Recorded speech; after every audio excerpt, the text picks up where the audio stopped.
If you want to write a Java program, you need to download JDK, which is acronym for Java Development Kit.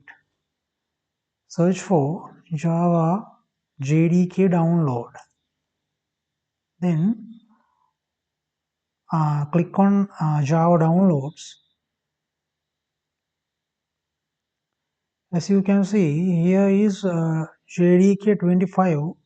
Maybe it is higher version. Select your operating system. I'll choose 64 MSI installer. Click on the link. It will automatically download your Java development kit here. I will pause it because already I have downloaded. When you click on this link, sometimes it will ask you to sign up this Oracle site.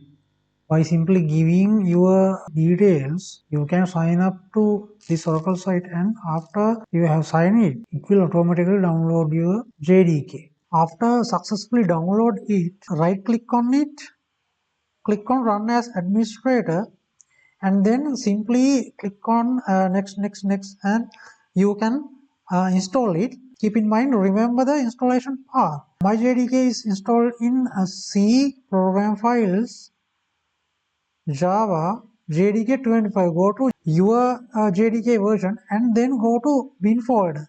After go to inside this bin folder, copy this path and then right click on this PC, go to properties, then search for advanced system setting.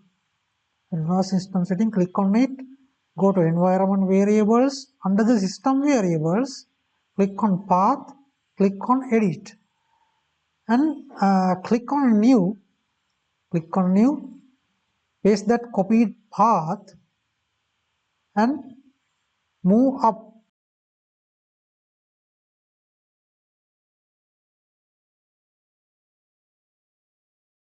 And then click on OK.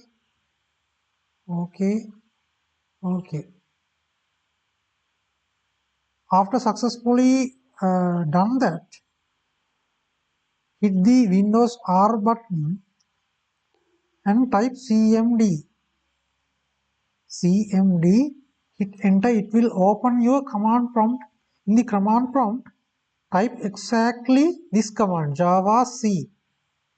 If you hit enter, this command list should appear. If it is not, if you get any error like Java C not recognized as internal or external command, such kind of error message, that means your path is not properly set up your environment variables. That's all for today. We'll meet on next video.